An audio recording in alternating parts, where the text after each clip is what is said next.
그러므로 나는 할 수 있는 대로 로마에 있는 너희에게도 복음 전하기를 원하노라. 내가 복음을 부끄러워하지 아니하노니 이 복음은 모든 믿는 자에게 구원을 주시는 하나님의 능력이 됨이라. 먼저는 유대인에게요 그리고 헬라인에게로다. 함께 읽겠습니다. 복음에는 하나님의 의가 나타나서 믿음으로 믿음에 이르게 하나니 기록된 바 오직 의인은 믿음으로 말미암아 살리라 함과 같으니라. 아멘.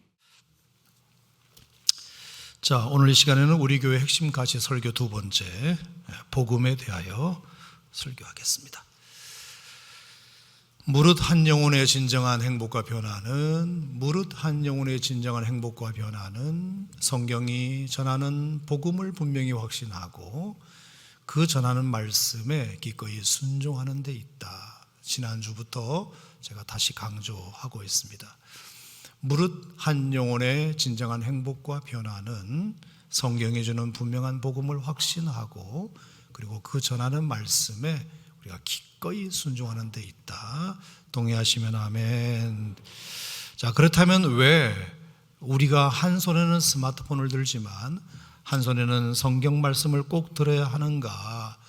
지난 주일에는 제가 뭐라고 말씀드렸죠? 성경만이 우리 인생에 충분한 것을 충분히 제공해 주기 때문이다. 그렇게 말씀을 드렸는데 오늘은 이어서 성경만이 우리에게 복음을 전해주기 때문이다. 복음을 말해주기 때문이다. 따라합시다. 성경만이 복음을 말해준다. 자, 오늘 특별히 제 설교에는 좀 힘을 제가 받은 게 하나 있는데 우연히 지난주에 제가 백석대학의 최영삼 교수님 강의를 이제 우연히 이렇게 듣게 됐는데 그 양반 하신 말씀이 되게 오늘 저로 하여금 이 복음을 전하는 마음을 불타오르게 만든 요소이기도 했습니다. 그분 강의 가운데 이제 이런 얘기를 하셨어요. 이 시대는 분명히 그 어느 때보다도 교회에 대한 실망이 커진 시대다. 교회에 대한 실망이 너무 커진 시대다. 잊을만 하면 터지고 잊을만 하면 터지는 그런 교회 관련 뉴스를 들을 때면 여러분이나 저나 당신도 참 마음이 아프다. 이제 그렇게 말씀하시면서 그 다음 문장에서 이제 뭐라고 얘기를 하셨느냐? 그렇기 때문에 그만큼 복음에 대한 갈망도 커졌다. 그 얘기에 아주 굉장히 마음이 꽂혔어요. 교회에 대한 실망도 커졌지만 그만큼 복음에 대한 갈망도 커졌다. 이것이 얼마나 제게 이게 좀 제 마음을 흥분시키고 또 제 마음에 이렇게 와닿았는지 모릅니다. 그래서 내가 다시 한번 이번 주에 복음에 대한 설교를 하기로 마음은 먹었지만 더 좀 마음을 가다듬고 또 확신 가운데 내가 복음을 전해야 되겠구나, 이제 이 생각을 하게 되었습니다. 사랑하는 성도 여러분, 정말 이럴 때일수록 그리스도의 피 묻은 복음, 십자가 복음, 부활 복음, 순수 복음, 참 복음, 성경적 복음, 하나님 나라의 복음은 전해져야 된다는 생각에 다시 저도 이렇게 복음을 들고 자리에 서게 되었는데, 그래서 제가 여러분들에게 몇 가지 좀 아멘을 강력하게 요청하겠습니다. 동의하시면 저의 몇 마디를 들으시고 크게 아멘을 좀 해주셨으면 좋겠는데, 첫 번째는 예수 그리스도의 피 묻은 복음은 이 악하고 음란한 시대에도 반드시 필요한 소식이라고 믿는데 동의하시면 아멘 하시기 바랍니다. 믿음이 박해받고 성경이 외배맞는 시대일수록 더 우리가 붙들어야 될 것은 복음밖에 없는 줄 믿는데 동의하시면 아멘 하시기 바랍니다. 아무리 문명이 발달하고 부유해지고 다른 재미가 넘치는 시대를 살아도 교회도 너무 많아서 복음의 희소 가치도 떨어진 것 같고 교회가 너무 많아서 더 이상 전도할 필요조차 없어 보인다 하더라도 그래도 복음은 여전히 선포되어야 할 메시지인 줄 믿으시기 바랍니다. 심지어 성도들조차도 교회에 나와서 십자가 복음을 듣고 싶어 하기보다 내 삶의 실제적 필요에 대하여 목회자가 답해 주기를 더 바라는, 예를 든다면 성경적으로 자녀 잘 키우는 방법, 성경적으로 성공하는 방법, 성경적으로 관계 잘 맺는 방법 등등 성경적이라는 말이야 붙였지만 결국은 목적은 이 땅에서 더 잘 되고 싶은 욕망을 여전히 교회에서조차 구하고 있음이 현실인 이 마당에서 그리스도의 피 묻은 복음, 십자가 복음, 부활 복음, 순수 복음, 참 복음, 성경적 복음, 하나님 나라의 복음을 외친다는 것은 목회자가 시대를 읽지 못하는 현대인들의 니즈를 읽지 못하는 것 같을지라도 그래도 여전히 그리스도의 피 묻은 복음, 십자가 복음, 부활 복음, 순수 복음, 참 복음, 성경적 복음, 하나님 나라의 복음은 적어도 교회에서만큼은 꾸준히 외쳐져야 함을 믿는데 동의하시면 아멘 하시기 바랍니다. 왜냐하면 오늘 본문에도 나와 있는 것처럼 이 복음은 모든 믿는 자에게 구원을 주시는 하나님의 능력이 되기 때문입니다. 복음에는 하나님의 의가 나타나서 믿음으로 믿음에 이르게 하나니 오직 의는 믿음으로 말미암아 살리라. 자, 여기 뭐라고 되어 있죠? 우리에게 구원을 주시는 것은 오직 하나님만이 줄 수 있는 능력이다. 하나님의 능력이 아니면 절대로 구원을 이루어 줄 수 없다. 사람이 가진 능력으로 많은 것들을 할 수 있고 100몇 층짜리 빌딩도 만들 수 있고 우주선을 달나라에 보내기도 하지만 한 영혼을 구원하는 능력은 하나님 외에는 그 어디에도 없다. 하나님만이 하시는 능력이다. 이 소식을 우리가 들었다는 것이 복음이고 그러므로 우리는 그 복음을 믿어야 하고 이 믿음은 신앙생활 내내 필요하다. 그래서 제가 NIV 성경을 보니까 From first to last 이렇게 되어 있어요. 처음부터 끝까지. 그러니까 신앙의 시작도 믿음이고 신앙의 마침도 믿음이고 신앙의 프로세스 진행 과정도 다 믿음이다. 그래서 하박국 2장 4절에도 보면 분명히 말하기를 오직 의인은 믿음으로 말미암아 사는 거라고 했으니까 당신에게 이 복음을 믿는 믿음이 있다면 세상의 그 어떤 문제도 앞으로 믿음으로 해결할 수 있을 것이다. 복음을 믿는 믿음이 있다면 세상에 앞으로 진행되는 그 어떤 어려움도 그 믿음으로 다 해결할 수 있을 것이다. 믿으시면 아멘. 그래서 여러분 이 복음 한번 믿어보라고 그 옛날 아펜젤러와 언더우드는 이영만리 조선당까지 온 것입니다. 이 복음 전해보겠다고 토마스 선교사는 제너럴 셔먼호를 타고 대동강까지 왔습니다. 루비 캔드릭은 26살의 나이로 숨지면서까지 나에게 1000개의 생명이 있다 하더라도 그 1000개의 생명 모두를 이 조선 땅에 바치리라. 헐버트 선교사 역시도 나는 웨스트민스터 사원에 묻히는 것보다 이 한국 땅에 묻히기를 더 원한다고 고백합니다. 다 이 복음 한번 전해보려고. 도대체 복음이 뭐라고? 바울은 고린도전서 9장 12절에서 나도 참 많은 권리를 가졌으나 다 쓰지 아니하고 범사에 참는다. 이유는 나의 그 잘난 권리들이 그리스도의 복음 전하는 일에 장애가 되어서는 안 되기 때문이다 라고 고백을 했을까요? 이 복음을 전하지 않으면 화가 임할 거라고 말했고 내가 복음을 전해도 자랑할 것이 없다 말했고 이 복음만큼은 나도 값없이 받았으니까 값없이 전하는 것이 옳다고 말했을까? 도대체 복음이 뭐라고? 갈라디아서는 이 외에 다른 복음은 없다. 다른 복음을 전하는 자는 저주를 받을 거라고 했을까? 도대체 복음이 뭐길래? 에베소서는 복음을 받은 자 모두는 다 함께 상속자가 되고 함께 지체가 되고 함께 약속에 참여한 자가 된다고 말했을까? 복음이 뭐길래 빌립보서는 내가 당한 일이 아무리 고통스러워도 복음 전파의 진전만 되었다면 아무 상관없어 라고 말했을까? 복음이 뭐길래 디모데후서는 고난을 받아도 복음과 함께 받는 거라면 상관없다, 절대로 부끄러운 일이 아니다라고 말했을까? 복음은 뭐길래 베드로전서는 복음을 믿지 않고 순종하는 자의 마지막은 심판이라고 말했을까? 도대체 복음이 뭐길래 사도행전에서도 바울은 나의 달려갈 길을 마치고 나의 달려갈 길과 주 예수께 받은 사명 하나님의 은혜의 복음을 증거하는 일을 마치려 하면은 나의 생명을 조금도 귀한 것으로 여기지 않는다고 말했을까? 도대체 복음이 뭐길래 오늘 여러분 읽으신 15절 본문 말씀에도 왜 바울은 로마에 굳이 가서까지라도 나중에는 죄수의 몸이 되어서까지라도 내가 로마에 가서 꼭 복음을 전하고 싶다라고 말했을까? 도대체 복음이 뭐기에? 복음만이 우리를 구원해 주는 능력이 되기 때문이죠. 그래서 폴 워셔 목사님이라고 유명한 목사님 계신데, 참 그분의 말씀에 제가 참 가슴이 뜨끔했는데, 그분이 이제 그런 얘기를 했어요. 이 시대에는 복음을 모르는 사람들이 너무 많다는 것도 가슴 아프지만, 더 가슴 아픈 것은 복음을 말하지 않는 설교자 또한 많다는 것이 더 가슴 아프다. 너무나 뜨끔했습니다.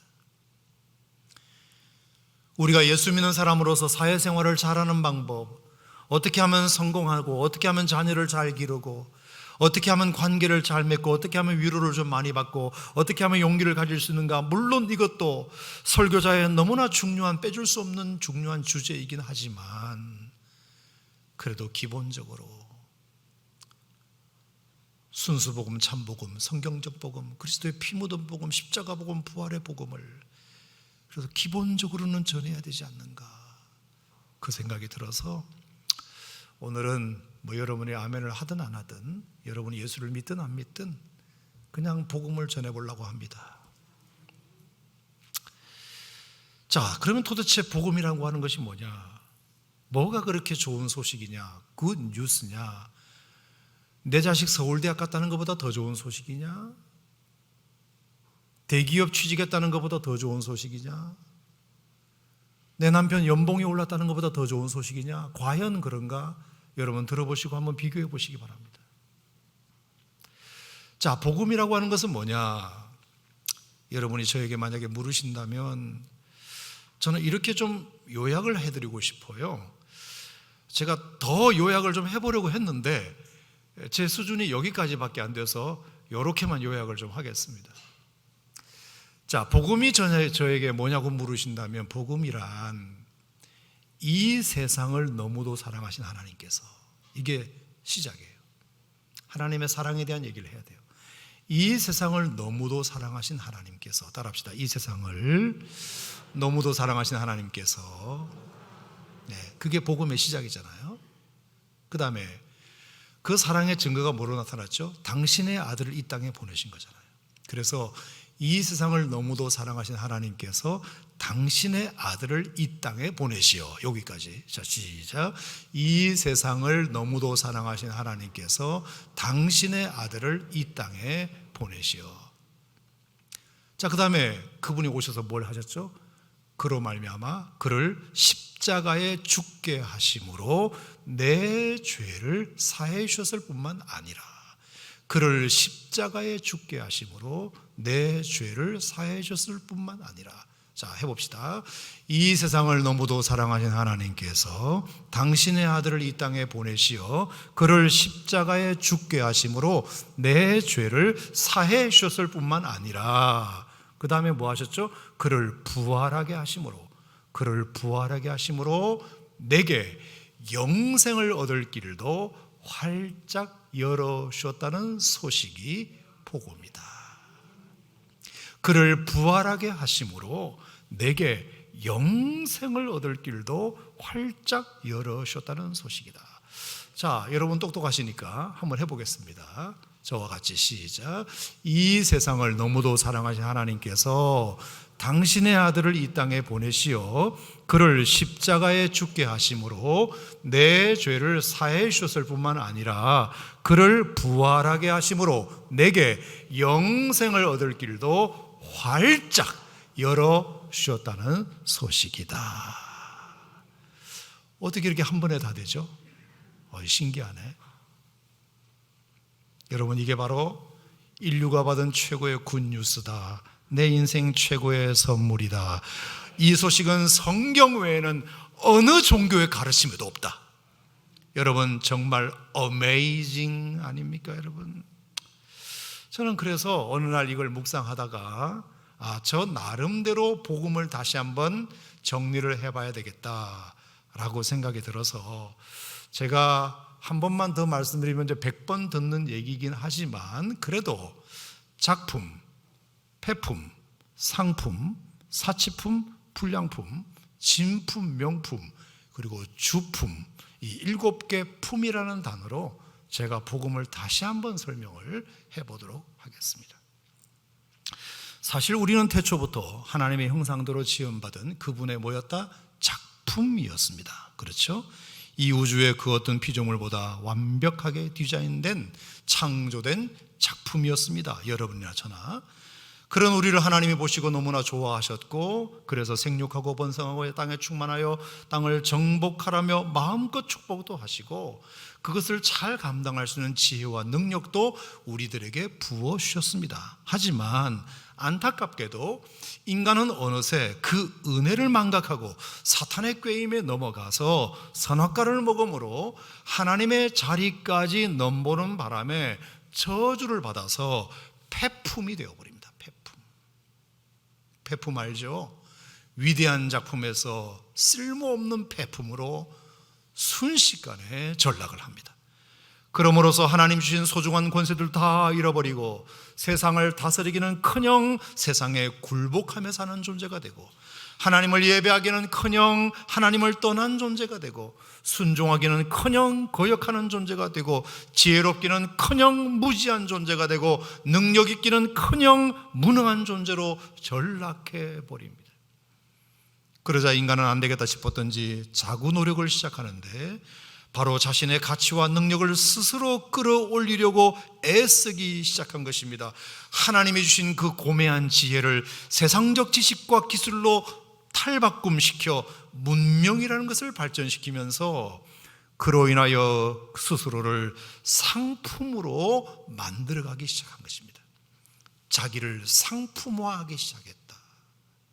남들보다 더 멋진 외모, 남들보다 더 탁월한 능력을 가진 자로서 세상에서는 잘 통하는, 세상에서나 통하는 자신의 가치라도 어떻게든지 끌어올려 보려고 애쓰게 된 것입니다. 그래서 공부하고 자격증 따고 기술 익히고, 그래서 연봉을 높여서 자신의 상품 가치를 계속해서 끌어올리는 것, 그것에 자신의 가치의 의미를 두는 것.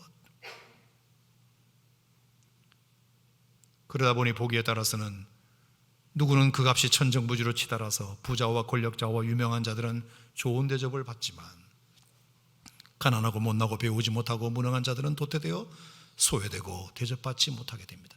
이 양극화의 그늘은 나날이 심해져서 어떤 사람은 사치품 인생이 되어 타락과 향락을 즐기는 반면, 어떤 이는 불량품 인생이 되어 자신을 비관하고 괴로워하며 우울해지게 됩니다.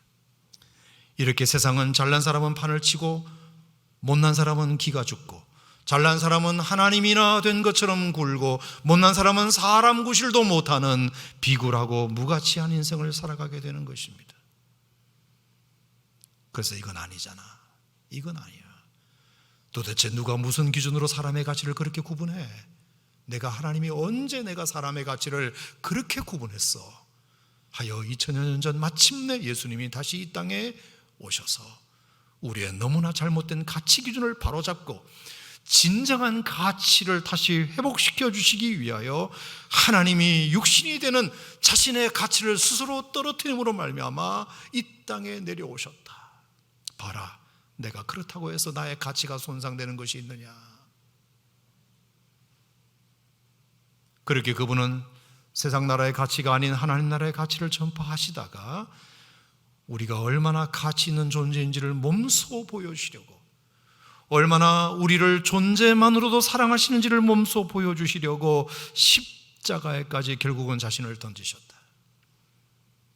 그래서 십자가는 두 가지 의미가 있어요. 하나는 내 죄가 얼마나 컸으면 하나님의 아들까지 죽으셔야만 했는가, 이것을 보여주는 상징이고, 두 번째, 하나님의 사랑이 얼마나 컸으면 하나님의 아들 당신이 십자가에 못 박히기까지 하나님의 사랑을 증명하려 하셨는가. 그 사랑을 증명하시려고 십자가에까지 자신을 던지시고, 우리를 존재만으로도 얼마나 사랑하시는지를 보여주시려고 십자가의 자기를 던지시고, 성경대로 다시 부활하셔서 내 삶의 새 주인이 되어주신 것입니다. 그렇게 함으로써 다시 그 사랑을 받아들이는 자, 그동안의 죄를 십자가 앞에 회개하고 부활하신 예수를 자기 인생의 새 주인으로 모셔드리는 자는 이제 명실공히 6번째 진품 명품이 되게 해 주셨습니다. 사치품도 불량품도 아닌 진품 명품. 여러분, 이것이 바로 복음이 저와 여러분에게 필요한 이유인 줄 믿습니다. 더 감사한 것은 그 다음이에요. 앞으로도 우리를 세상 끝날까지 주 품에 품어주실 거라고 약속해 주신 것입니다. 여러분, 진품 명품은 아무데나 보관할 수 없잖아요. 아무데나 버려둘 수 없잖아요.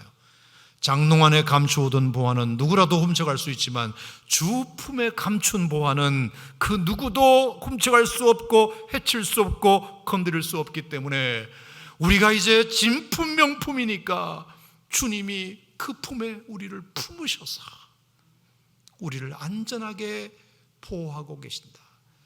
여러분, 이건 제 말이 아니고요, 요한복음 10장에 나오는 다 말씀이에요. 내가 그들에게 영생을 주노니 영원히 멸망치 아니할 터이요 또 그들을 내 손에서 빼앗을 자가 없느니라. 그들을 주신 내 아버지는 만유보다 크심에 아무도 아버지 손에서 빼앗을 수가 없느니라. 왜? 주 품에 보관되어 있으니까. 그거 누가 가져갑니까? 못 가져가요. 여러분, 이것이 복음입니다. 작품으로 시작된 인생이 폐품으로 전락했을 때 인간이 그것을 스스로 끌어올려고 자기를 상품화하기 시작했다. 그래서 양극화의 그늘은 심해져서 어느 놈은 사치품이 되고 어느 놈은 불량품이 되고, 도대체 이게 뭐냐? 아니다. 내가 너를 존재만으로도 사랑한다는 것을 보여주마. 그래서 하나님의 아들 독생자가 이 땅에 오셔서 십자가의 죽으심으로 우리를 존재만으로도 얼마나 사랑할 만한 가치가 있는지 우리를 다시 진품 명품이 되게 하시고 이제는 얘를 누구도 못 건드리도록 주 품에 품어주셨다. 이건 제가 복음을 설명하는 나름의 방법이에요. 품이라는 글자로 한번 복음을 설명해 보자.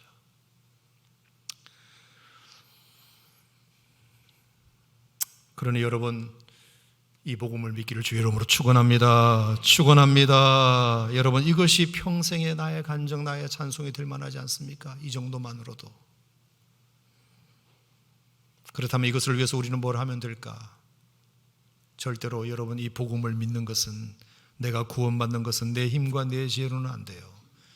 내 교양이나 지식이나 혈통이나 선행으로 안 되고요, 심지어 교회 의식에 몇 번 참여했다고 되는 거 아니에요. 다음에 세 가지가 분명히 전제돼야 돼요. 첫째는 내가 죄인인 것을 인정해야 돼요. 죄인. 의인은 없나니 하나도 없다.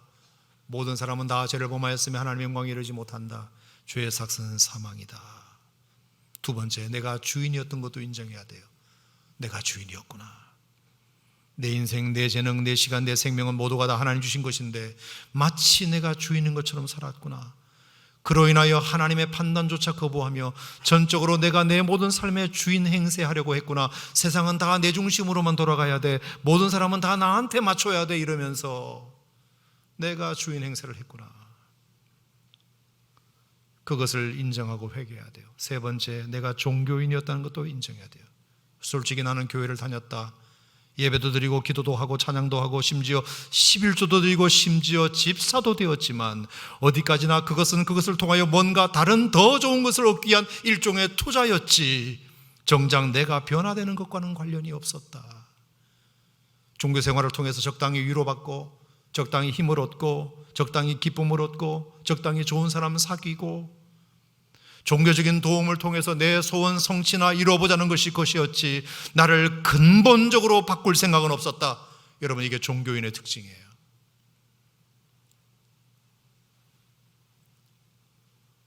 그렇다면 이것까지 인정하고 고백하고 회개하자. 주님, 저는 죄인입니다. 주님, 저는 종교인이었습니다. 주님, 제가 주인이었습니다. 제 마음에 하나님 두기를 싫어했습니다. 이 죄를 사해 주시려고 예수님 죽어주셨음을 믿습니다. 하오니 이 죄인을 용서해 주시고 건져주시고 받아주시고 붙잡아 주시옵소서. 이제 다시 그 예수님을 내 삶의 구주와 주님으로 영접하오니 내 삶에 오시옵소서. 예수님 이름으로 기도합니다. 아멘. 여러분, 이 기도가 진심으로 하나님 앞에 드려지면 저는 다음에 여러 가지 하나님의 선물이 종합 선물 세트로 주어진다. 첫째, 요한복음 3장 16절, 하나님이 세상을 이처럼 사랑하사 독생자를 주셨으니 이는 그를 믿는 자마다 멸망치 않고 영생을 얻게 하신다. 요한복음 1장 12절, 영접하는 자 곧 그 이름을 믿는 자들에게는 하나님의 자녀가 되는 권세를 주신다.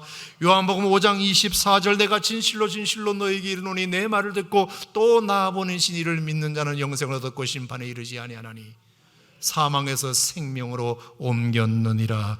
로마서 10장 9절, 네가 만일 내 입으로 예수를 주로 시인하고 하나님께서 그를 죽은 자 가운데 살리신 것을 내 마음에 믿으면 구원을 받으리라.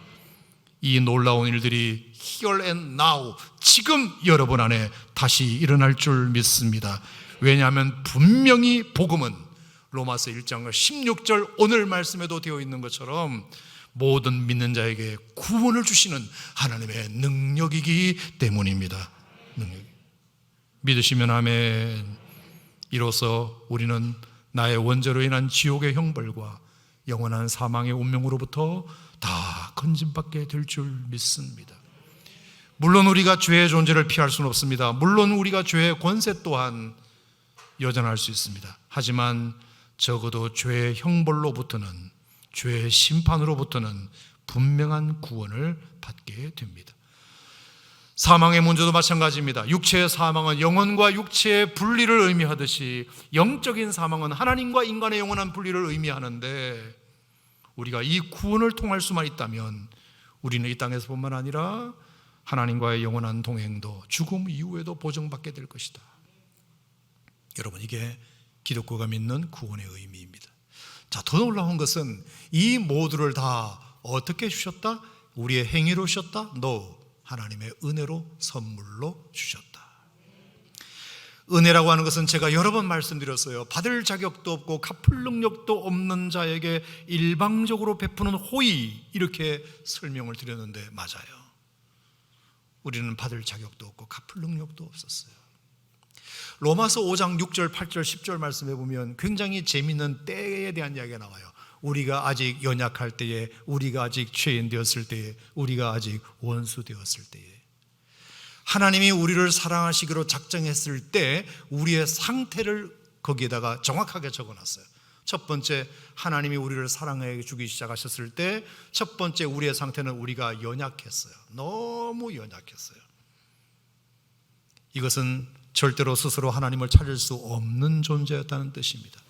하나님이 자신을 계시해 주지 않는 이상 우리는 하나님이 계신지도 몰랐다는 뜻입니다. 그분이 나를 사랑하시는지도 몰랐다는 뜻입니다. 우리를 사랑해달라고 하나님께 우리가 부탁해 본 적도 없다는 뜻입니다. 그래서 우리는 너무 연약했습니다. 그런데도 하나님은 우리를 먼저 사랑하셔서 당신의 아들을 우리에게 선물로 주신 것입니다. 할렐루야. 두 번째, 5장 8절에 우리가 아직 죄인 되었을 때에, 이 말은 뭘까요? 우리가 하나님이 계신지도 몰랐던 연약함을 넘어, 우리가 하나님을 사랑할 수도 없었음을 넘어 아예 하나님의 미워하시는 일만 골라 했다. 하나님의 뜻과는 늘 반대로만 가려고 했다. 하마르티야, 하나님의 뜻에 관역을 늘 맞추지 못했다. 어떻게든지 하나님만 피해 다녔다. 하나님 저기 오면 나는 뒷골목으로 가고, 하나님 여기 오면 나는 이쪽으로 피하고, 늘 하나님을 피해 다녔다. 하나님과 반대로 갔다. 그런데도 하나님은 우리를 사랑하셔서 그 아들을 보내심으로 당신의 먼저 사랑을 확증해 주셨다. 세 번째, 우리가 원수 되었을 때, 이건 더 심해요. 우리가 하나님의 존재 자체를 몰랐을 뿐만 아니라 하나님을 늘 피해 다녔던 죄인이었을 뿐만 아니라 아예 하나님을 대놓고 욕했던 원수였다, 이 뜻입니다. 하나님을 공격하기까지 했다. 교회를 핍박하고 믿음을 우습게 여기고 하나님을 조롱하며 하나님의 도우심으로 마귀를 대적하기는커녕 마귀의 꾀임에 넘어가 하나님을 대적하며 살아온 삶이었다. 그런데도 하나님은 우리를 위하여 당신의 아들까지 십자가에 내어주심으로 오히려 하나님이 우리에게 손을 내밀어 화친을 청하신 사건이 예수 그리스도의 십자가의 사건이다. 그러니 어찌 이 받을 자격이 있어 받은 사랑이겠습니까? 하나님은 외아들을 주시는 데까지 세상 사람 사랑하니 참 사랑이로다. 하나님을 배반하고 멀리 떠난 우리 원수같이 대적하나 사랑하여 주네. 하나님은 사랑이라 죄악에 빠졌던 우리까지 사랑하니 참 사랑 아닌가.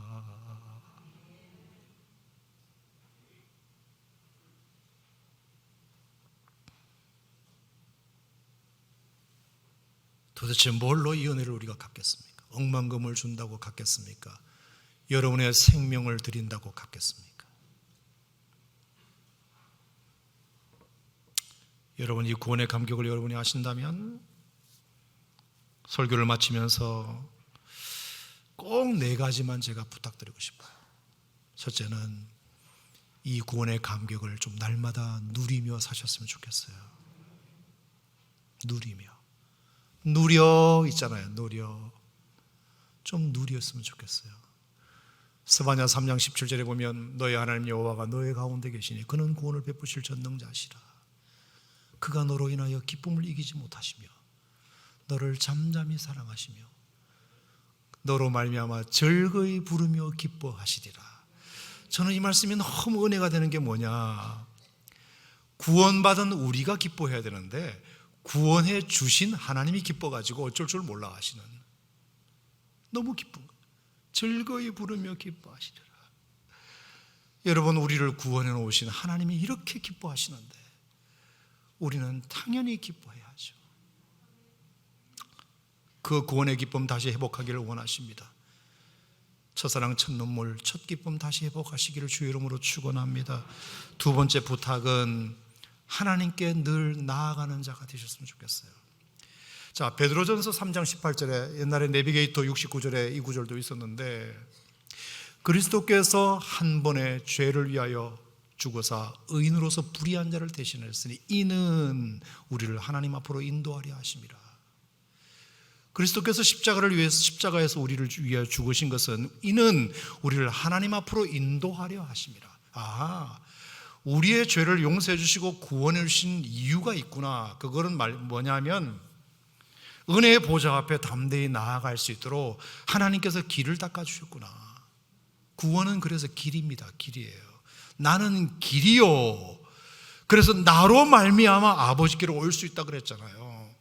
그러면 예수님이 길을 깔아 주셨잖아. 그럼 우리는 뭘 해야 돼요? 이제 하나님께 그 길을 따라 나아가야죠.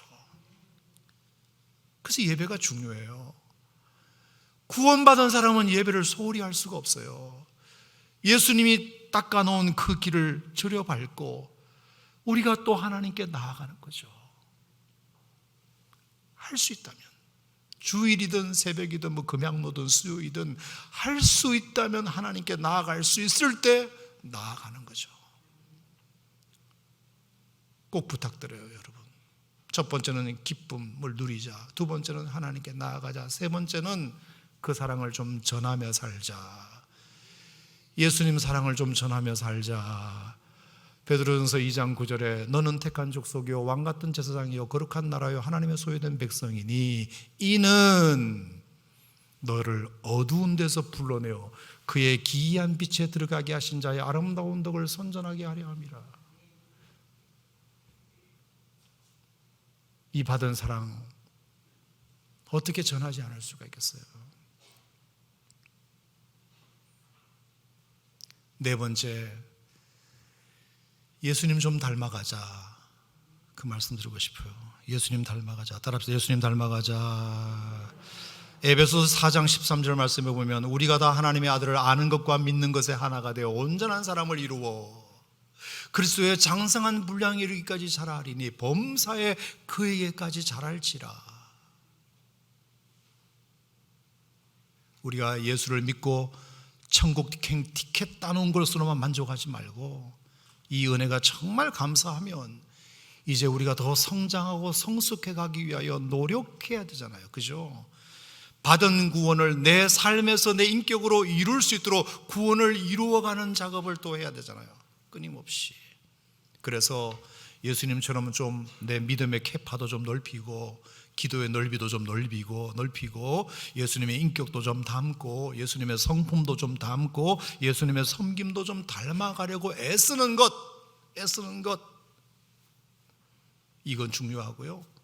그 다음에 또 하나 하나님 아버지의 시선으로 세상을 좀 보는 눈도 필요해요. 자, 우리가 아침에 태양을 떠오를 때 태양을 보라고 떠오르는 건 아니잖아요. 태양빛을 무기 삼아 우리의 활동을 하라고 하는 거잖아요. 그러니까 태양이 비춰주는 빛으로 말미암아 세상을 보라는 거잖아요. 태양이 사라지면 세상을 못 보잖아요. 근데 태양이 비춰주면 우리가 세상을 볼 수 있듯이 그 태양빛을 의지하여 세상을 밝히 보듯이 우리가 하나님을 믿는 것도 하나님의 시각으로 세상을 바라볼 수 있는 그게 굉장히 성숙한 것이에요. 하나님을 바라보는 것도 중요하지만 하나님의 시선으로 세상을 바라보는 것. 그래서 노래에 그런 거 있죠. 하나님 당신의 마음이 있는 곳에 나의 마음이 있기를 원해요. 하나님 당신의 눈물이 있는 곳에 나의 눈물이 있기를 원하고 하나님 당신이 바라보는 영혼에게 나의 두 눈이 향하기를 원하고 하나님 당신이 울고 있는 어두운 땅에 나의 두 발이 향하기를 원하고 이 마음이 우리에게 있어야 우리가 예수님처럼 성숙해지는 은혜를 경험하게 되는 거죠. 구원의 기쁨을 아는, 구원의 능력을 아는, 구원의 감격을 아는 하나님의 백성이 되는 것입니다. 따라합시다. 누리자, 나아가자, 전하자, 닮아가자. 오늘 이 시간 복음에 대하여 설명드렸는데요. 다시 한번 해볼까요? 이 세상을 너무도 사랑하신 하나님께서 당신의 아들을 이 땅에 보내시어 그를 십자가에 죽게 하심으로 내 죄를 사해 주셨을 뿐만 아니라 그를 부활하게 하심으로 내게 영생을 얻을 길도 활짝 열어 주셨다는 소식이다. 이 소식이 모든 믿는 자에게 구원을 주시는 하나님의 능력인 줄 믿습니다.